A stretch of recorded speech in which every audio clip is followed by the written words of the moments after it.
Do you think he stuffs his pillow in his mouth? That's how he slept on his tooth. His pillow in his mouth? Yeah, because maybe his teeth were sleeping on a pillow. Wait, is he sleeping on the world's smallest pillow? To fit it into his mouth? Maybe it's just like the corner of his pillow. This is the weirdest conversation. Welcome back to our podcast, everybody. Yeah, welcome back, everyone. We're so excited to be here yet again, and this time we're talking about The Nanny, Season 1, Episode 5. Here comes the brood. Yes, pack of young children. Animal-like children. Yes. So in this episode, Cece is feeling threatened by Fran, and we will see a lot of those elements throughout. Yeah, it looks like this episode they started to kind of point they've kind of hinted at or made playful banter of the tension between Fran and Cece about obtaining Maxwell. But here we get a full episode diving into that. Very interesting. So scene 1, it opens up with Niles and Fran, and they're in the living room. And Fran screams out, "The limo's waiting!" And she loves saying that. And Niles says, "Oh, yeah, well, I love hearing that," because her voice is very loud when she tries to project. What do you think about her loud voice? Well, it's the loudness. It's, I think, more so the nasaliness of it. But Niles can't stand the high-pitched nasally voice of her, and yeah. I mean, Yeah, I don't mind it myself, but I think he gets used to it, though, over the years, right? I think it's like right now he's like, "Oh, my ears are ringing," or something. right, yeah. So the doorbell rings, and it's Cece. And then Fran screams out something else yet again, and then says, "Miss Babcock's here!" Yes, because she opens the door and then discovers her, and then she plays, because she's playing Niles' part, really, because Niles would always introduce who walks in. Right, but he was too busy making the bouquet on the table. Clipping the flowers, trimming the flowers. Yep. And Cece says, "Well, I thought they already freed Willie," when Fran screams that out. So Yes, which Willie is the whale. You know, the whole movie they made of Free Willy. Free Willy. Very sad movie. Yes, 1990s. indeed. Was Willie loud? I've never seen the movie. I've just heard You about it. didn't see it? No. I remember when it came out on a VCR tape. I don't remember much about it, actually, just that it was really sad. And there was like a whale necklace that came in the same box as a VCR tape when they sold it. That's all I remember. But yeah, I think Willie, he was a whale. So he's probably making some whale noises like, "Woo!" Yes, Willie the whale. Willie the whale. Whale noises. Willy Wonka. So anyway, Fran has a very piercing voice. So she's shouting essentially because Maxwell's upstairs, Gracie's upstairs, Brighton and Maggie are upstairs. But then everybody starts to come down, and she compliments Maggie and Gracie's outfits, and they say, "Well, these are the same outfits we wear all the time." And then Fran says, "Trust me, men dream about these outfits." About schoolgirl outfits, I guess. Which is weird to say to your... how old is Gracie? 6? Yeah, a very young child at this point. So, yeah. Maggie, I don't know. She's a teenager, but still. Well, it was to both of them, really, because I guess they're both standing there. So yeah, it was to more both so of them. to Maggie, I think, because I would Maggie's hope the one so. who made the remark. So what she remark? said, well, Fran said, "You look great." She said, "We wear this every day." Oh, yeah. So maybe it was just directed to Yeah, Maggie. Right. That would make more sense. Yeah. But Gracie was looped into that, too. I mean, she was standing next to her, so yes. And wearing an outfit similar. Right, a So, uniform. Not an outfit. Yes. Uniform. Well, it is a type of outfit. Yes. But yes, school uniform. Yes. Yep. Because they're going say to... uniform a whole bunch. Uniform. So Fran says, "Come on, Brighton, you're going to miss the limo." And Brighton says, "Well, is it Stretch?" or the town car. And then Fran says, what do you care? Just be grateful that you have a limo. And then she says, your father had to walk 10 miles in the snow to get to his limo, trying to make it look like Maxwell's life was hard, walking to his limo as a young lad. Right. I wonder if she's taking more of like, that's what Fran maybe walked 10 miles to the school. To her bus, probably. School bus, to catch the bus. Maybe. I think if I'm walking 10 miles, I could Oh, yeah, walk to maybe it school at was that it would point. be school. I'm not walking 10 miles. Catch a bus. Yeah. No, I think she's just pretending Maxwell had it hard. Well, right. But I'm saying like she walked 10 miles to school, but then she's just But playing. she lived in the city. She lived in Queens. You really think the school is 10 miles? She didn't live in the I countryside don't where know. you're Yeah, walking I 10 guess miles. That's true. Yeah. Um, I just mean more so. I guess not then. I think she's She just walked to referencing wherever. olden times.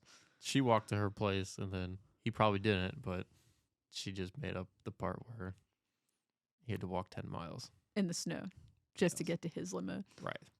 Some sort of struggle.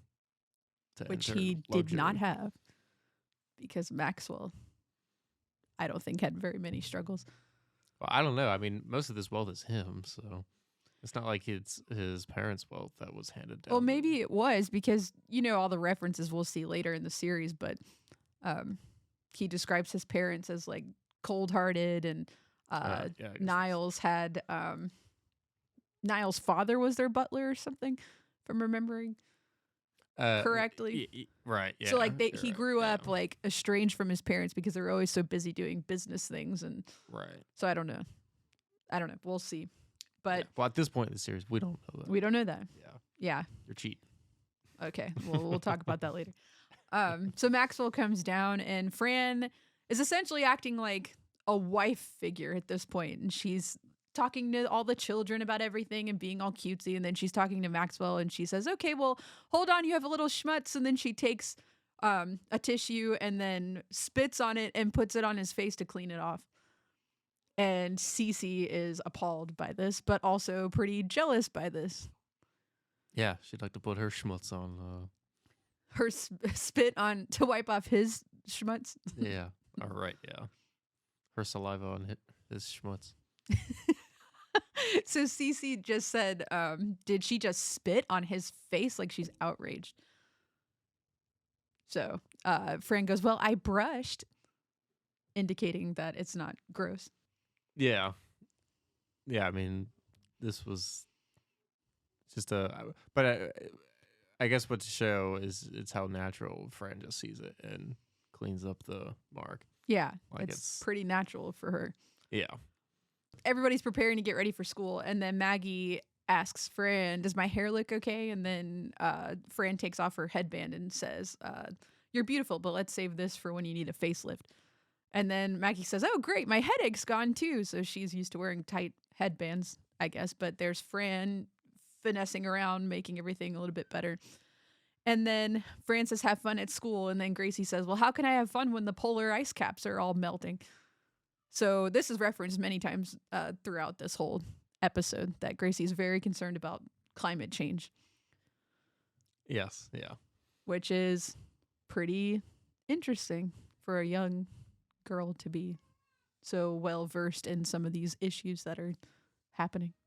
Well, I guess it's just this whole thing with her of having Anxiety and worry about everything. right over very complex topics, and this is just one of the ones that they wanted to add into her repertoire of insanity child. Fran says not to worry.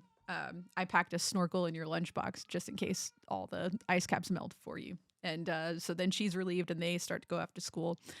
And then Fran says, everybody say goodbye to Daddy. And then Cece says, Daddy, did I miss the wedding? So she's really jealous by this whole flow of the morning and what she just walked into. Yeah, right. Which I think maybe Fran knew some of this, and she was just trying to Play it up. yeah poke fun at Cece about this. This was That's- kind yeah. of her internal.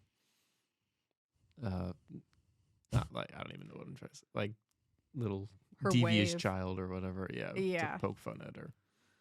That's a a very good, long roundabout way to say that. good viewpoint. I think some of it's natural, and then some of it's maybe like, oh yeah, Cece's watching. Let's just poke fun a little bit.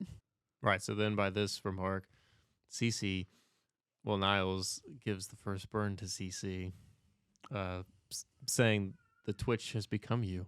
Is it new? Or the twitch becomes you. Is it new? That twitch becomes you. Yes. Why she's so... Just irked by everything that's happening. Yeah. So, yep, that was Niles' first burn there. Yes, there's quite a Commenting few on- in this, so we'll have to keep track. So Finally, Niles is coming to play. yeah. Yeah, it's been a little bit. He's been sleeping. Yeah, so this is burn 1, pointing out Cece's twitch, which obviously she's very bothered by this whole thing. Yes. Yep, so Max starts coming down, and Fran tries to help him fix his tie. And then he said he was trying to do a double Windsor tie. And he says Churchill wore one, you know? What do you think about his double tie situation? Well, that's what I wear when I wear a tie. You do? Yeah, double Windsor. So what does that mean exactly? It's just a type of knot for a tie. There's lots of different knots of ties that you can do.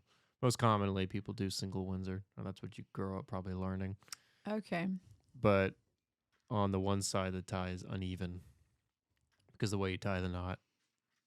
So, but with a double Windsor, it's even on both sides. So Oh. that's Well- why I do the double. Fran says that Churchill must have been hiding a goiter, which is an enlarged thyroid gland. I So was is gonna it say- thick across or bigger across the yeah, tie? the knot is very. It's a much larger knot than compared to a single, obviously. But yeah. So we have this knot. But anyway, there's a bunch of other ones. My favorite is the Eldridge knot, Oh, but that's like a very complex looking knot. that sounds really fancy. Haven't attempted to ever try it though. You should try it, and then you should wear it to the next episode. Yeah, I would need a couple rounds. Maybe episode 10. Is that a put- promise? Are you going to wear it to an No. episode? It's putting a lot of faith in me. I have faith in you. Well, thank you. Comment below if you want to see what this looks like in a future episode. So Cece says, does Donna Reed ever give it a rest? And then Fran says, well, excuse me, I have pies that are cooling on the windowsill, which I thought was just like a 1950s woman putting pies on the windowsill reference, but it's also a reference to the Donna Reed show, which I had never heard of before. Have you heard of it? No. So it's an American sitcom starring Donna Reed as a middle-class housewife in the 1950s. And that's, I guess, who she's referencing there. So it was a pretty popular show.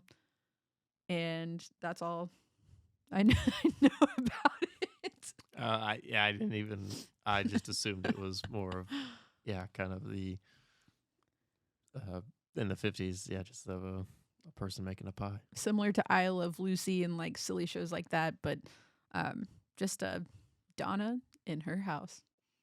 Wow. Wearing a dress, cooking pies, cooking lots of things in her kitchen. The more you know.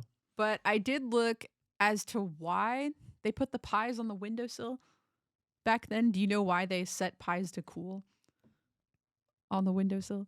Because it was cool out. The idea originated from a time where kitchens were very warm due to cooking over an open fire or wood burning stove.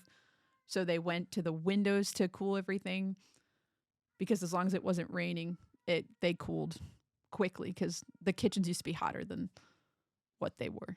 I didn't realize that was why. That makes sense. Since the internal house temperature is. I think it's all Warmer, but- because the internal house temperature was And it was cooler hot. outside. exactly. Letting it cool outside to cool the pie. to cool the pie. That was really low. That was why was it I so meant to do low? it more like. Anyway. Maybe like a little bit higher too. Yeah. Fran leaves for pies, and Cece and Max are talking, and Max says to Cece that Fran is proving to be an absolute treasure. And Cece says, well, how lucky for us that you dug her up. sarcastically. She obviously didn't mean that. What do you think about this sarcasm here?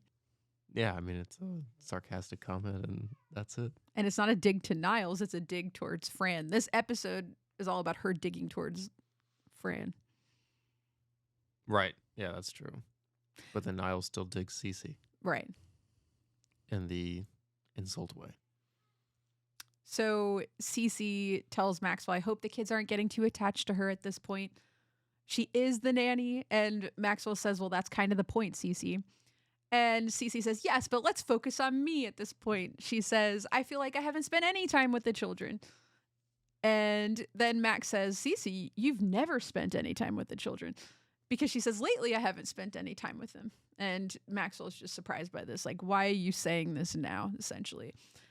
And then Cece says, well, why dwell in what happened in the past? Let's focus on the future. And then Max says, well, tomorrow's Fran's day off and we could all go to the zoo together. And then she's like, the zoo. And then she says, oh, how marvelous. We'll be like one big happy family, you and me. Oh, and the children, of course. So here she's like forgetting that the children are involved too. Right. She's starting to realize, well, Fran's way to getting to Maxwell is by the children. So Cece's never done this approach before. Most likely probably hasn't based on her relationship with them. So this is her way to maybe try to start fresh anew by being a part of their lives and being more integrated into their family life outside of just business. And yeah, it just took being really jealous of Fran to make this happen. yeah, sometimes jealousy is a great motivator. That's true. So Maxwell says to Cece, this is a side of you that's rather unexpected. And he seems impressed by this. And then he starts to walk out of the scene and Cece says, well, Maxwell, I adore children. It's just a natural thing, a female thing. And then this is where Niles has a second burn to Cece. And he says, I hear some females eat their young. Yeah, I mean, this was a good burn and a quite fitting remark for Cece. I think so. Since she seems to not have the feels for or interest in children at all. Yes. Yes, exactly. So to sum up this scene, Fran is fitting in like a wife and like a mom with the family. And I think this deserves actually a finesse moment because Fran is fitting in so quickly with the family that it's just natural to her, but she's just showing her finesse with every move she makes here. So I saw it as a finesse moment. Yeah, I would agree with that. I mean, she seems to be already so well acquainted, kind of one of the family, and Cece jealousy almost like the housewife at this point. So, but yeah, I would. I'd give it a ring.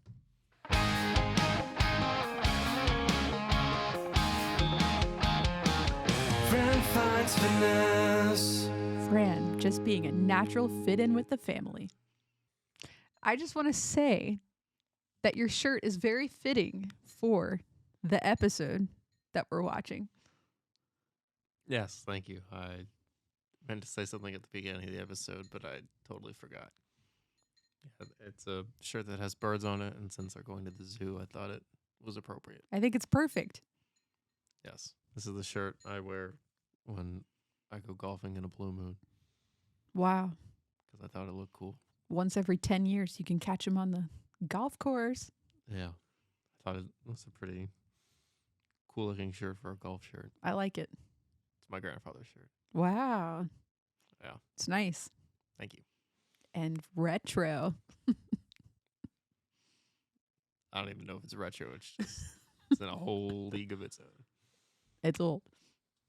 Has a lot of history to it. It's a classic. It's great. Exactly. So in this next scene, the kids and Fran and Maxwell and Niles, they're all in the dining room and they're having a grand buffet of breakfast food. What do you think about all the food that they have on the table? Again. I mean, yeah, this is no different than any other scene where they're in the dining room having breakfast. But Are you getting used to it at this point? yeah, I mean, I'd love to have the meals like that myself, but If only. I can do it vicariously through the TV. That's true. Every time we sit down and watch, we can pretend we're with the Sheffield family eating a gourmet breakfast meal, Indeed. sometimes cooked by Niles, sometimes Pretty ordered much in. Always. No, didn't he say he ordered it in sometimes? Oh, maybe he did. I don't know.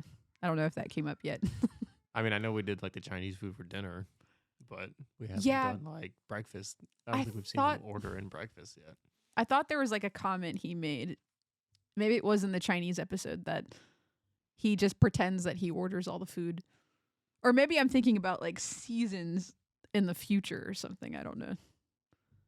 You could be. I could be. But we do know that he did make those Belgian waffles that he commented on that one time. Yes. Fact. Fact. So Gracie says that last night she had nightmares about the zoo, and Brighton said basically that her nightmares were probably attributed to Cece coming along with them today at the zoo. So Brighton has a dig at Cece here. And then Maxwell says that he thinks that he slept on his tooth wrong, which is interesting. That's a very interesting comment to make because he has a big toothache, but he just slept on it wrong. Yeah, I'm not exactly sure how one incorrectly sleeps on their mouth. On a tooth. Yes, tooth specifically. And I think that's what Fran says too. And she says, that can't really, no one sleeps on a tooth unless you're waiting for a tooth fairy. Yeah. Maybe he's inverted where his feet are higher than his head. And he's resting on his head. What? Maybe he's got like a... Explain yourself. It's like those devices where you stretch your spine or you Oh my go gosh. inverted, but maybe he just sleeps like that. Do you think he stuffs his pillow in his mouth? That's how he slept on his tooth? His pillow in his mouth? Yeah, because maybe his teeth were sleeping on a pillow. Wait, is he sleeping on the world's smallest pillow? To fit it into his mouth? Maybe it's just like the corner of his pillow. This is the weirdest conversation. Yeah. So He's anyway. having a dream where he's lavishly getting breakfast. And eating the breakfast Maybe his tooth is having a dream about breakfast. Yeah, about eating breakfast. So Fran tells him he needs to take this seriously. He needs to go see a dentist somewhere. And she says, what is he going to do when all of his teeth fall out? And Niles then says, I assume I will be masticating for him. And Fran says, well, I would at least hope you get time and a half for that one. Which I thought this was a very funny line. Yeah. I mean, it's clever. It's Very clever. very truthful. Yeah. Yeah. It was good all around. It was good all around. It was really funny. I don't know. This note says water is cold, polar ice caps. So I think there was a mention towards the polar ice caps again. Brighton did. Yeah. Brighton said that. Oh, because, okay, so Maxwell says, why is this water so blasting cold? Yeah. And then Brighton says, it's because of the polar ice caps, which scares Gracie. So he's trying to tease her a little bit. Right. So this is Fran's day off, and she's just having breakfast, but she's about to go get ready for a wedding that she's attending. She's a bridesmaid at. And she said she's a bridesmaid to a second cousin once removed. So that's interesting. Yeah, there's a whole genealogy about these once removed, twice removed, thrice removed. I know because I took a genealogy class a long time ago. And what does once removed mean? I don't remember. What? It was like something really, I don't know, maybe it wasn't that complex. I don't know. It was, from what I remember, it was something convoluted, and I just didn't remember. I think because I don't have any cousins that are removed, so it never has applied to me, so I have not taken the time to understand it in greater detail. Apparently once removed means a difference of one generation. Twice removed means a difference of 2 generations. When cousins are in different generations than each other, we say they're removed. Removed is like grand or great, except with cousins. Okay. Well, It's a generational thing. Right. So if you have a cousin in Generation Millennial, and then you have a cousin in Generation X, then you have a once removed. Yeah, Okay, that makes sense. sort of. Still want to do more research on that. So this is when Niles announces Cece coming in, which I would consider this like a mini burn here. He says, Miss Babcock, like announcing her presence, and then he says, I presume, because she is dressed crazy here, essentially. But she's dressed like she's going on a safari in Africa at this point, with her hat and her mesh over her face. Right, the little scarf thing to kind of protect her neck from mosquitoes or something. Yeah. Yes, her outfit is quite It's like khaki. African-like or Yes. safari-like. Yeah, I should say Safarian. Safarian. It's safari-and like. Yes, so her outfit is this crazy thing. She's kind of going over the top, trying to really play the role of being a fun, cool CC for the kids. Is she just being dramatic because she is going to the zoo and she actually thinks that she's going to need like a full net and safari outfit because she's just so posh that she wouldn't be caught dead at the zoo otherwise? Maybe she just doesn't understand how to dress for the zoo. Yeah, I mean, I think part of this is just she's so into like the high society, wealthy lifestyle that this would not be something that she would ever really do, and she doesn't know how to drop to these levels to entertain this. So I think it's her reading the situation incorrectly and totally dressing like this and overdoing it. well, I think some of it actually might be too because she always sees Fran's and her terms of this crazy outfit are quite non-conventional nanny, so maybe she thinks this outfit can fit that bill Maybe. in the situation. It's time for her to go over the top. Right. Where That she could be it. be fun and exciting with her outfit, like Fran is with hers. Yeah, that's a good point. So Cece comes in and then she tries to replicate what Fran did in the first scene. And she says, oh, you've got some stuff on your face, Maxwell. And she tries to wipe off some crumbs. And then Maxwell flinches and he's like, ah, because he has a toothache. So it did not work in her favor. Yes, she uses her saliva for this schmutz. That's right. So Fran tells Maxwell, no zoo for you. It's time you see a dentist. And then Fran goes into a story about a customer in a bridal shop who had a toothache. It turned into an abscess. The infection got into the bloodstream. And by the end of her honeymoon, they buried her, which is a pretty morbid story to tell someone with a toothache. But does it get the point across that he needs to go see a dentist? Maybe that was the whole point. Well, right. I think that's the whole point of this is to get your teeth checked. Have dental care. That's true. The importance of dental care because it can kill you if you don't get your teeth looked at. Yeah, absolutely. Yep. So Maxwell says, well, you know, dentists don't work anyway on Saturdays. And then Fran says, well, no. I know somebody who works on Saturdays. And then she talks about Uncle Myron. And she said, don't laugh about it. He's built an entire practice just based on availability alone. So basically, this is the only dentist that Maxwell has access to at this point. And then they agree he's going to go to the dentist, which means Miss Babcock is going to take the kids to the zoo all by herself, a.k.a. her worst nightmare is coming true. Yes. Which then I think Gracie also makes a comment that her nightmares beginning are actually unfolding now. Yeah, what she dreamt about the night before. Right, yes. So both nightmares are Both becoming nightmares. reality. Yep. So the next scene includes the door busting open to the Sheffield house, and all the kids are coming back from the zoo, along with Cece, and the kids are all arguing. They're all unhappy. Cece asks Niles for a double, and she looks really stressed out. And then I noticed there's a peacock feather in Cece's belt in the opening scene where she's walking in. And then it cuts to something else, and it cuts back to her, and the peacock feather's gone, which I thought that was interesting. Did you see the peacock feather in it? Oh, no, I missed that. I didn't see that. Yeah, I think the whole point was to make her look like really disheveled after that whole experience Or like she got in a tussle fight with a peacock. with a peacock. Yeah, that's interesting. That'd be fun. So Niles greets her and he says, well, look who's out of Africa. And we learn that Brighton threw up in Cece's helmet. They call it a helmet. Yes. Well, also in regards to Niall's comment, that is burn number 3. Burn number 3. Yes. Yes. And then she gives the helmet to Niles to try to work his cleaning magic. And he says, well, it's real tricky getting vomit out of pith. And she says, you can try baking soda. And he gives it back to her. So now it's up to her to get Brighton's throw up out of her hat. Yes. Which, good for him.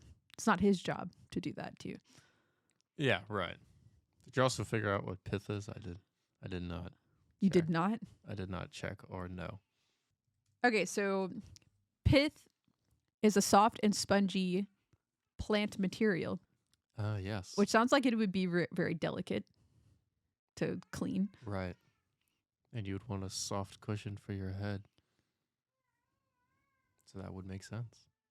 Yeah, so apparently there's something called a pith helmet, which is also known as a safari helmet. So I guess they make all those in pith. Okay.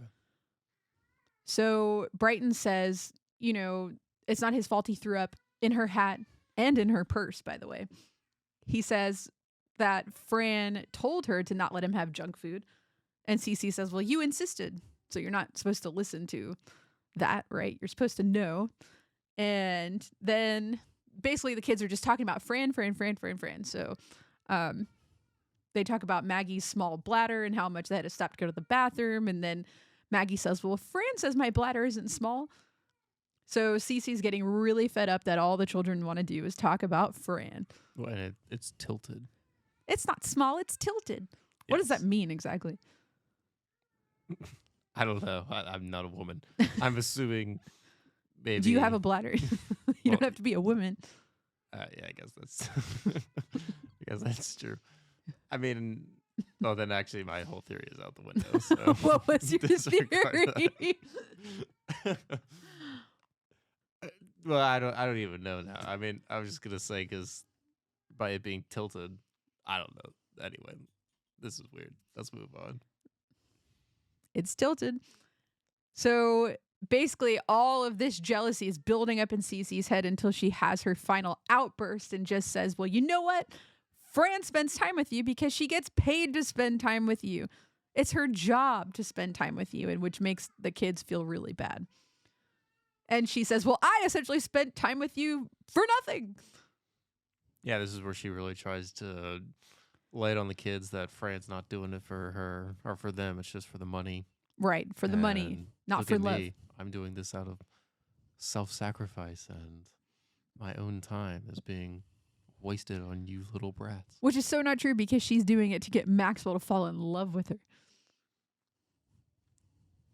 Right. Yes. Yes. So These then little whippersnappers are whippersnappers.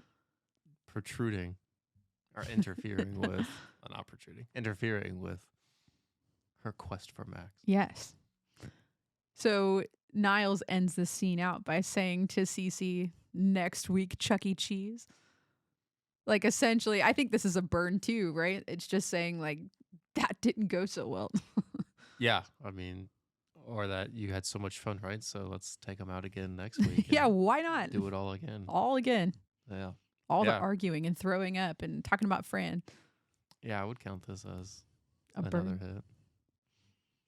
So we go into our next scene. We're at Sylvia and Morty's apartment, and Fran is in her bridesmaid's outfit, which is very big pink and has yellow flowers all over it. So it's very loud, this outfit that they picked out for the bridesmaids, which I think is fitting for Fran. But then also she's wearing a pink veil as well, which I haven't really heard of bridesmaids wearing mini veils as a part of their outfit. Yeah, I'm not familiar with this. So, I thought that was interesting. yeah, I don't know if yeah, I don't know what this is supposed to be. I wonder if the bride's dress was just like the same white with flowers or if it was just white in general. Yeah. Or if she incorporated some pink element or something. Yeah, that could be true too. But yeah. Maybe her flowers were pink or something. But yeah, I would have liked to see how the bride was dressed. But Fran says that she looks like Pat Boone's mistress. And I never heard of Pat Boone before. Yes, me either. So he is an American singer, an actor, and a composer. He was a successful pop singer in the US during the 1950s and 1960s. Oh. But as far as research about his mistress, I did look up that he was happily married for 60 plus years. So I'm not really sure what they mean by that, unless they're talking about one of his counterparts in one of his movies. Oh, yes, maybe one of his quote unquote colleagues. Pat Boone, if you know, leave a comment, please.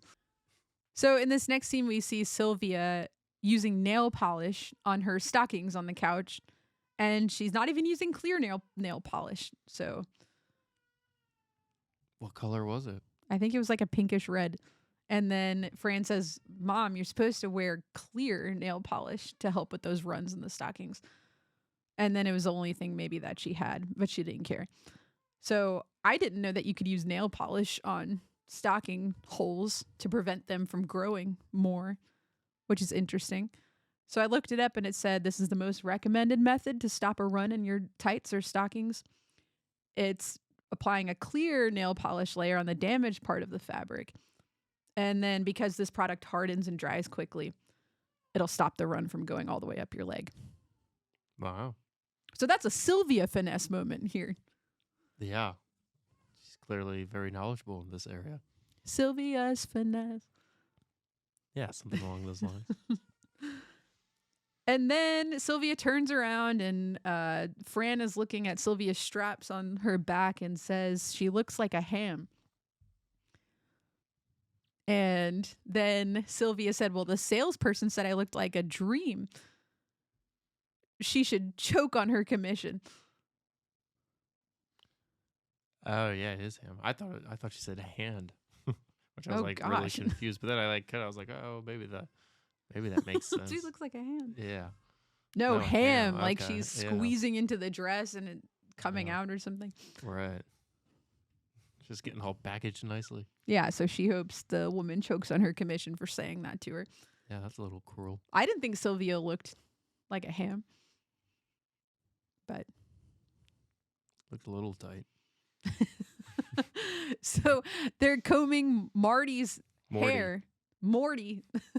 they're they're combing Morty's hair, and it's on like a fake. What do you call those things? A mannequin head. A mannequin head. There we go. And they're brushing out his hair and trying to figure out which way to part it. And then they talk about one eye being smaller than the other eye. When it's parted to the right. Right. So it's very specific the way you do Morty's hair. Yes, there's a process.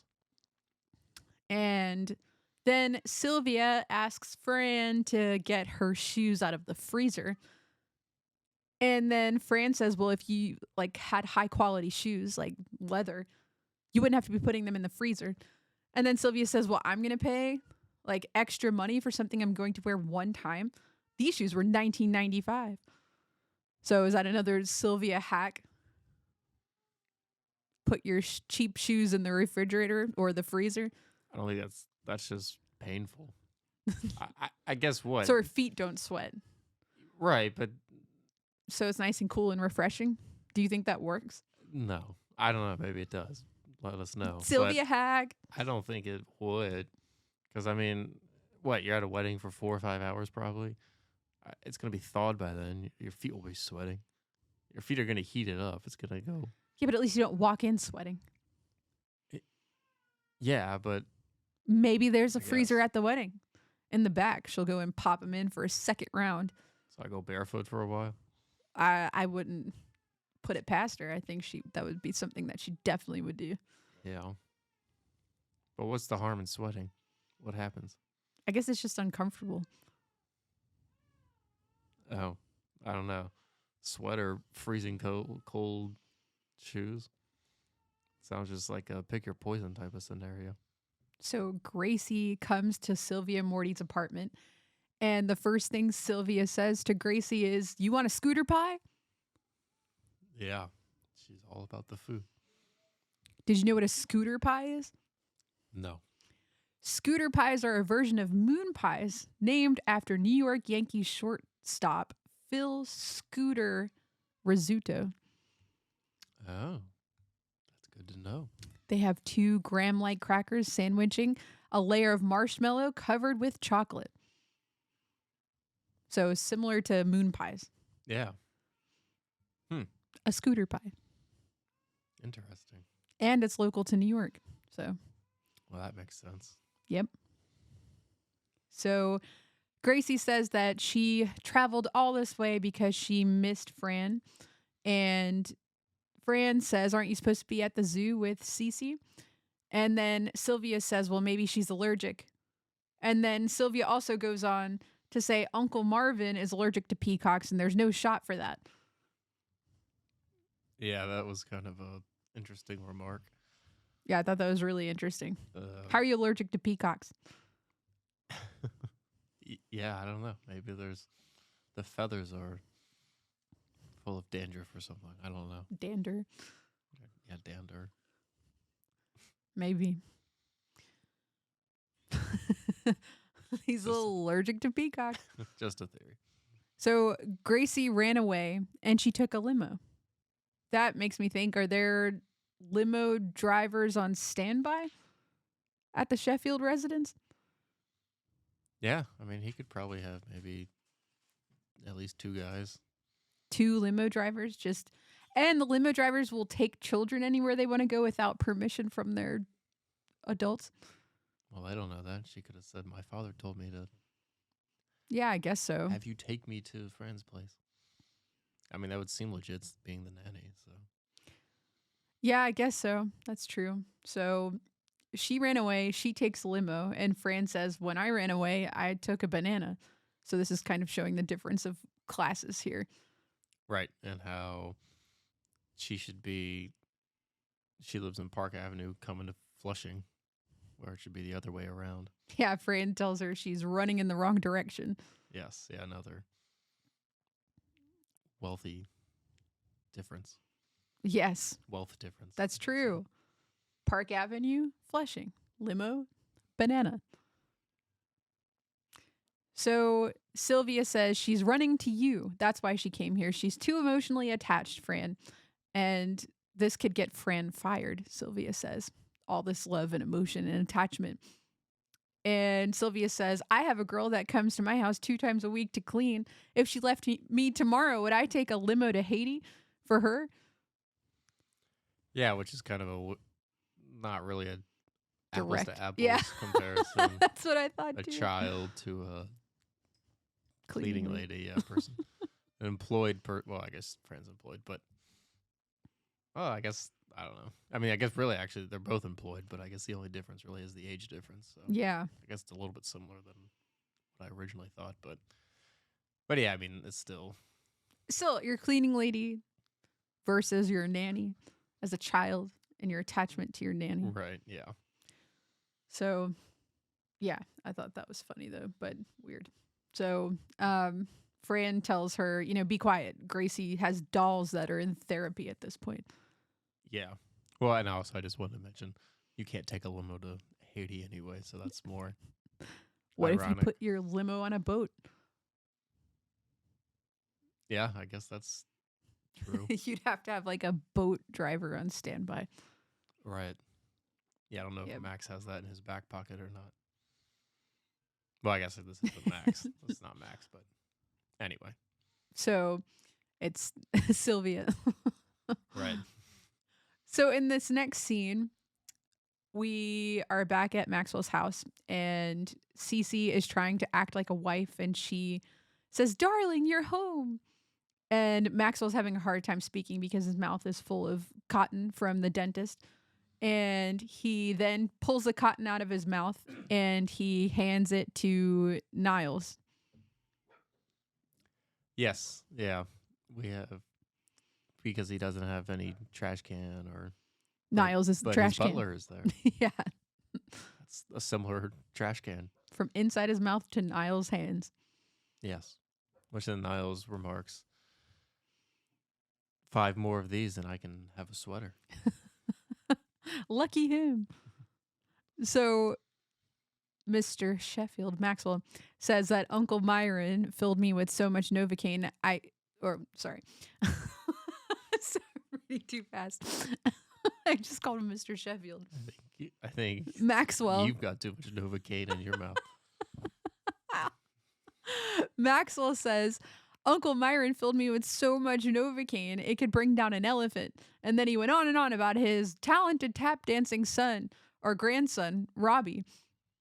And he kept begging for the gas at that moment. So he's a little loopy at that point.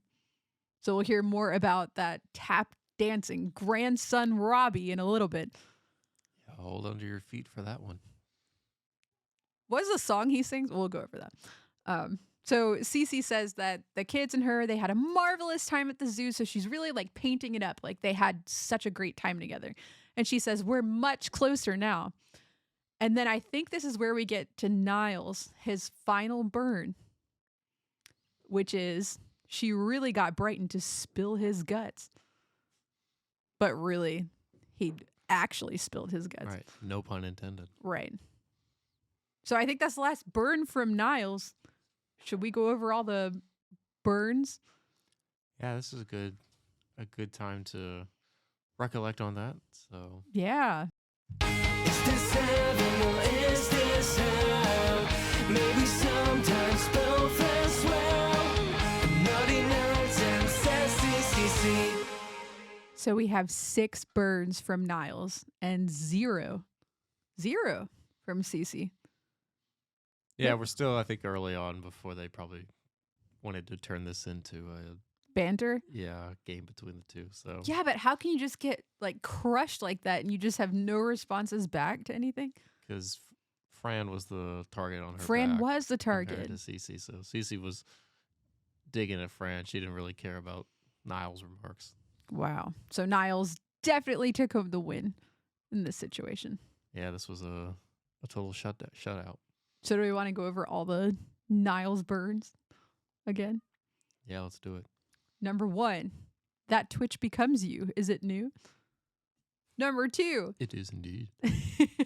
I hear some females eat their young. Facts. Number 3, Cece walks in. Miss Babcock, I presume, in her safari outfit. Or park ranger. Number 4, look who just came out of Africa. The only. Number 5, next week, Chuck E. Cheese. With the kids. Number 6, she got Brighton to spill his guts. Literally. Way to go, Niles. We're super proud of you this episode. Yeah, way to clean the house. Clean sweep. So Fran then calls Maxwell to tell him essentially that Gracie is not there. And Cece is there with Maxwell too to hear this whole phone conversation and Niles. But in the meantime, Sylvia is force feeding Gracie.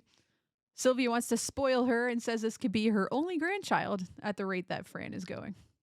So what'd you think about the force feeding of food? She had a big plate of food ready for Gracie to indulge on. Yeah, I mean, she's got to get a little more meat on her bones, according to Sylvia's thinking. So Yeah. got to fatten her up a little. So Fran calls in and she asks to speak to Gracie. And Cece says, I'll go upstairs and look for her, all volunteering, all wife-like. And Maxwell just is gushing about Cece at this point to Fran, just saying, Cece is just full of surprises. She's so poised. She's so collected. Essentially, like the kids can learn so much from Cece. And Fran says, yeah, wait, she's a regular crackerjack here. So, because there's a surprise in the crackerjack box. Oh, right. Yes. Yeah. Yeah. A little, yeah. And then Cece comes running down the stairs and she says, she's gone. And then Maxwell says, what? She's gone? What do you mean she's gone? Where the devil is she?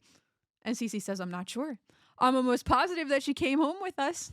And Max says, but you don't know. Cece, she was in your care, so now the tables have turned. Yes, this is where Fran exposes her for her lack of caretaking responsibilities. How could she not know? She was too little for her. Too and little. Her hatred of children. And I think Cece did say, well, she is very small. So. Yeah, right, yes, yeah. Yeah. Yeah, she is dropping the ball. She doesn't, because she just does ultimately has no care for them. No care for them. Doesn't care. So Fran says, well, in order to get Gracie back, you are going to have to meet me at the wedding. We have to go. We're running late. So I'll go ahead and bring Gracie to the wedding. And she instructs Maxwell to go to Leonard's on Astoria Boulevard, which I looked up Leonard's on Astoria Boulevard. And there's one that's an exquisite banquet hall in Great Neck, which is like about 43 minutes from Queens. But I don't know if that's the one they're talking about. So, Oh. but I couldn't find one on Astoria Boulevard. I just wanted to see if that was a real place. So they could be referencing this. I'm not sure. Yeah, I don't know. That sounds like it then. Yeah. Where there's smoke, there's fire. Great comment. So Thank you. in this next scene, we are at the wedding. And Sylvia has like a fan that has like a big like boa on it. So it looks like she's like wearing a big costume to this wedding. So I really do want to see what the bride looked like because I bet it would be over the top. Oh yeah, they get hot in those dresses and they need to cool off. So Yeah, that's true. they, And her sweating feet at this point. right, probably her sweating body as well. So Her sweating ham yeah, body. maybe she froze her dress as well. Hey, maybe she just stepped into a walk-in freezer. Yeah, Maybe she has connections in the back with a chef or with the kitchen folk. that's possible. So we see Gracie. She's having a ball at this wedding. She's dancing in what looks like a conga line or something. And then we zoom in on Sylvia, and she is very upset with the meal. She's upset that it's chicken, and she gave $50 for what? For this? Even though the $50 was a gift towards the couple. And Fran says that you should have given them a bond and made them wait instead of $50 in cash. So what'd you think about this exchange? Yeah, I mean she's kind of stickler with the money, even though it's supposed to be a gift. She kind of expected it more as like a payment for Her food. right. And Since her I'm giving time. you this nice gift, you should repay me in good food and fun activities. I think she references this a couple more times. So then we see Maxwell and Cece come into the wedding, and Sylvia says to Fran, who is the park ranger? And Fran says, oh, that's his business associate. And Sylvia then goes, uh-huh. And Fran says, yeah, she wishes Yeah, because Sylvia obviously thinks they're together. right business partners probably are a thing, so Fran has no shot, but in reality, Fran has a fantastic shot. That's true. So they walk up to the table, and Fran says, you remember my mother, Mr. Sheffield? And then all of a sudden, Sylvia screams out, Morty! And Cece says, it's hereditary. The screaming. Yes, yeah. Yeah, we see here that it's not just that Fran has it, that her mother has it, and it seems like the kids will have it, and it'll just be passed down Ongoing. from generation to generation. Everybody has it in the Fine family. In the Fine family. Fine family. Yes. So Fran then says, that's nothing. On my father's side, they all have webbed toes. So webbed toes are hereditary on Morty's side, and they're all excellent swimmers. Yeah. So that's interesting that she volunteered that information So maybe they could do underwater choreography or while they're screaming. swim dancing, singing, Yeah. or whatever that thing in the Olympics is called. The what? Choreography, swimming choreography. Synchronized swimming. Yeah, synchronized swimming with singing. With singing. Yeah, that's or right. just talking. We're talking. Yeah. They could recite poetry.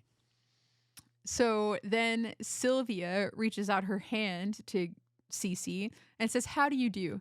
And then Cece Babcock shakes her hand and she says, "Like a fish." Yeah, this is the whole handshake thing, which I've had talks about this before. When you give someone a handshake, do you Like a dead fish handshake. right? This is very limp. No It's like a muscle hanging. at all. You have that. You have a normal one, and or you have the rock hard. The person's trying to rip your hand off. What kind of handshake do you have? I play it by ear. Well, by feel, I should say. Based on the person, I match their level of intensity of grab. I mean, they're gonna give me a fish, then I'll have a little more frame. They're going to give me a fish. I'll have a little bit to support that. Otherwise, both of our hands would just fall to That's fall true. to our waist if we Let's do a both did it. fish shake. Yeah, it'd be like this, and it would just fall. So I'll at least hold a little bit of a frame. Be the frame to your window. So if you're always playing off the other person, what if the other person's playing off of you?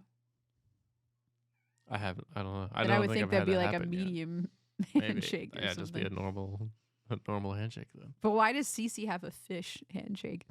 Yeah, I don't know. This is kind of weird because I feel like Cece's very loud and states her opinion and domineering. I would think they would have given her like a strong- domineering one that would be too Right. tight. So yeah, I don't. It's kind of interesting they made her go the fish route. Yeah, maybe Cece just had no interest in shaking Sylvia's hand, so she's just like, "Ugh, Oh yeah. here you go. She's Here's a dead disdained fish." for it. Yeah. Yep. So then we learn that Morty needs his plate and his food has no skin. It has no butter, no sauce. And Fran says that Gandhi ate better than him. And then they say if he dropped dead, they wouldn't notice, or Sylvia wouldn't notice. This is kind of sad. Well, I didn't. What is it supposed to be? He's so skinny that he's like see through that she wouldn't even I don't if he's know. around. I didn't totally understand this. If he dropped dead, she wouldn't notice. I think of how skinny he's supposed to be, like transparent or something. The mystery of Morty. Who knows? I mean, yeah, we don't see him anyway, so Yeah, who knows? yeah. So then Gracie appears and Cece says, "Oh, I was worried sick." And then she grabs Gracie to make a big like scene and hugs her. And then Maxwell says, "You're smothering the child." Yeah, this is one of Cece's chance to try to murder the child in cold blood. Yeah, even the hugging Gracie didn't work. It's just so unnatural to Cece that it does not work. Right, yes, yeah. Good point. So Fran says, "Come on, you didn't even notice that she was gone at this point."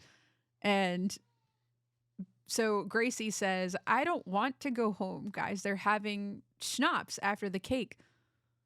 So by schnapps, does she mean an inexpensive, heavily sweetened form of liquor? I think, well, yeah, I don't know.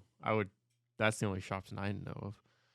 I desperately went looking on Or is Google for a definition of it. or is this a Jewish thing? I don't know. No, I think it's just schnapps because I didn't see anything else. So I think it's just Gracie like repeating what's going to happen after the cake. But then they're giving alcohol to a I don't think they are. I think she overheard people talking about it. Yeah, maybe she doesn't understand what it is. I and think she just that's it. thinks wants to partake. Yeah, She thinks it's something fun for her too. yeah. Who knows? Maxwell says that it's Fran's day off, so Gracie should go ahead and go home with him. And then Gracie says, "So it's true then." And Fran asks her what's true. And she says that you only spend time with me because Daddy pays you to. And then they gasp. And then Fran says, "What Oh. kind of vicious, cold-hearted imbecile would say something like that to you?" And then they stare at Cece. That's right.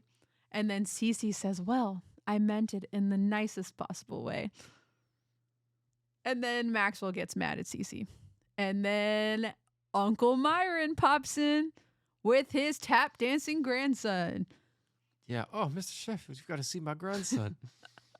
And then there's a huge argument while this very gregarious, like blonde-headed kid walks in and he's just like singing show tunes and tap dancing and causing a huge ruckus, and he wants all the attention on him, but the argument's just exploding all around him. What'd you think of this? I mean, yeah, he's trying to show he's Broadway material and that he can start in the business early, not have to go to school, drop out, just become a one with the theater. Put on a happy face. The gray skies are gonna clear up. Well, and I just thought maybe that song is symbolism for finding Gracie. Oh. Yeah, well, while they're arguing, they do say, "Where's Grace?" She's gone. She Again. runs away, yes. Again. And then Sylvia says, if you're looking for her, the 3'2" and not a Jew person, she's in the powder room crying her little eyes out. Yes, in the bathroom. A 3'2", not a Jew. That rhymes. I like that. Yeah, because she gets supposed to stick out because I guess this is a Jewish wedding. So Yeah.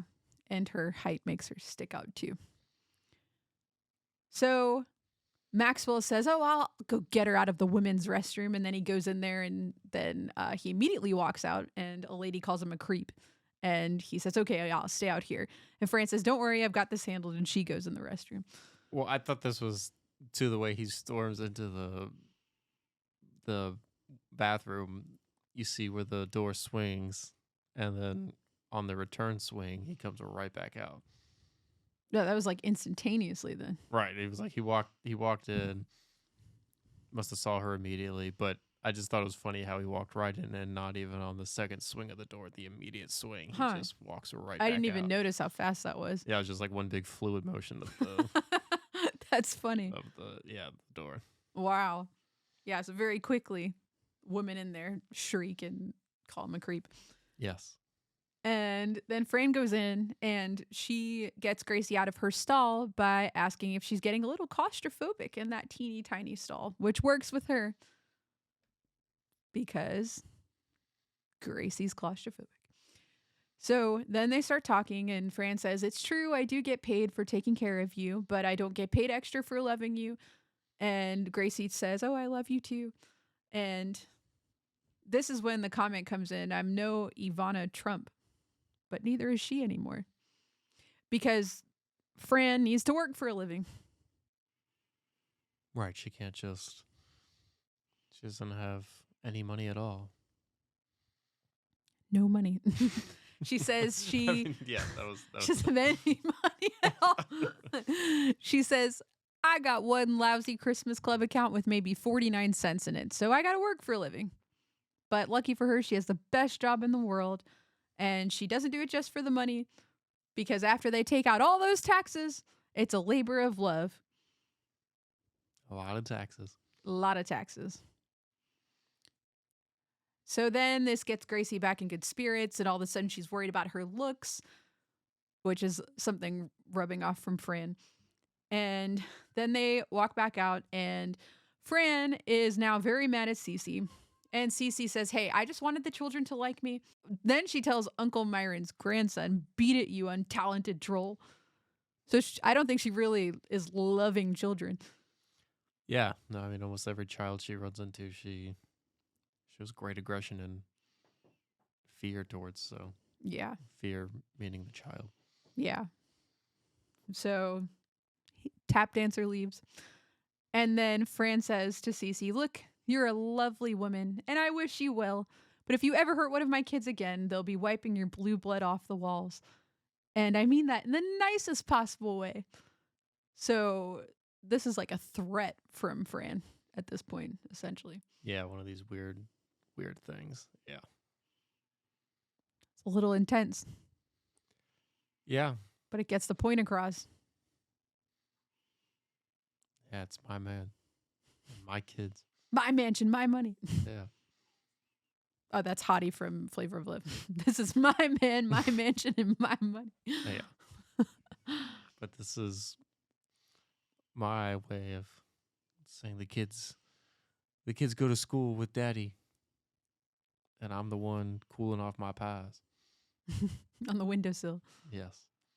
Yes. So essentially, Fran is getting very protective of the kids and attached to them as well as them being attached to her.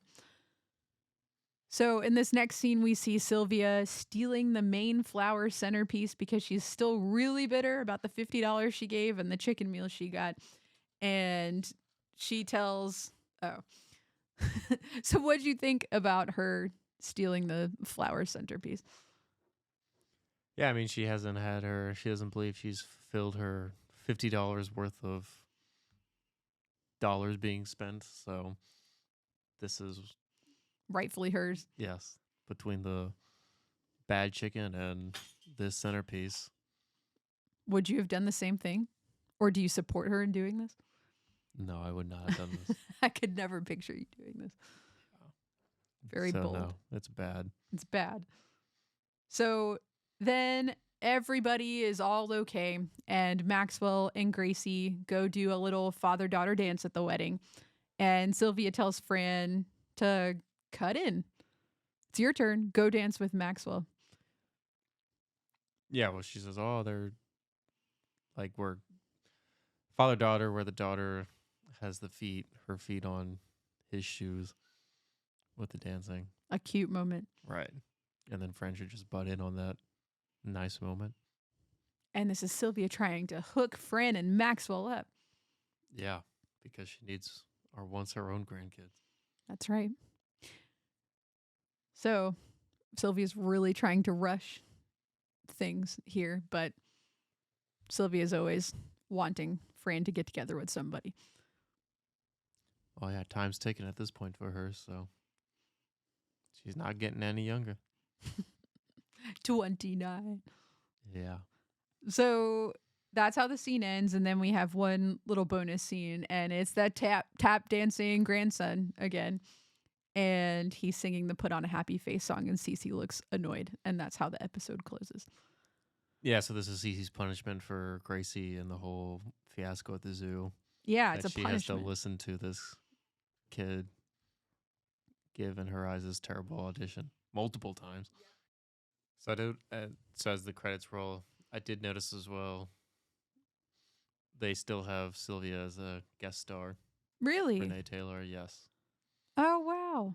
Okay, we have to continue watching that to see when that changes. Right.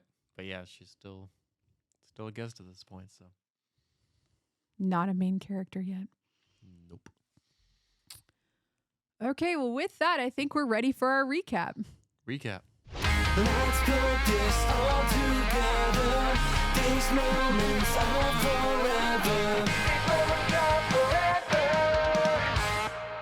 Fran acts like a wife and the mother of the Sheffield house.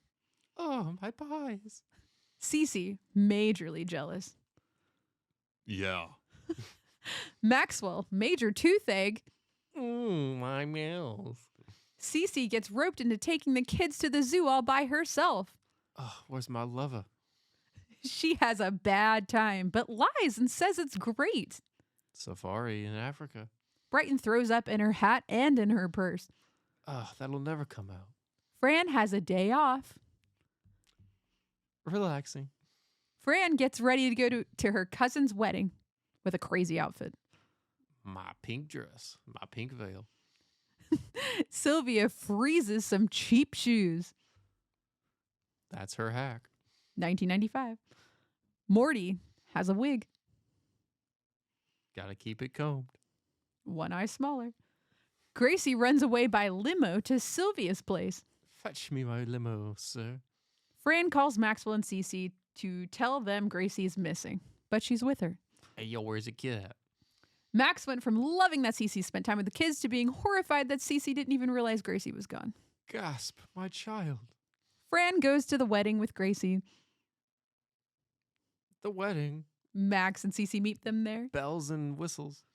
Gracie's upset over what Cece said about Fran getting paid to be with her. Ah, you hoax. Maxwell goes into the women's restroom to get Gracie and gets slapped by a woman. Ah! Fran tells Gracie it's a labor of love. Taxes. Love. Taxes. FICA. Yeah. State. They're all coming in. Federal. Gracie feels better. Sweet relief. Cece tries to get children to like her in front of Max and fails every single time. Slaps the little children. Fran threatens Cece. Like a mobster. Blue blood Yeah. on the walls. Painting the sky blue. Last but not least, tap dancing kid is annoying. Sunshine and rain, go away. The end. All right, well, that's everything.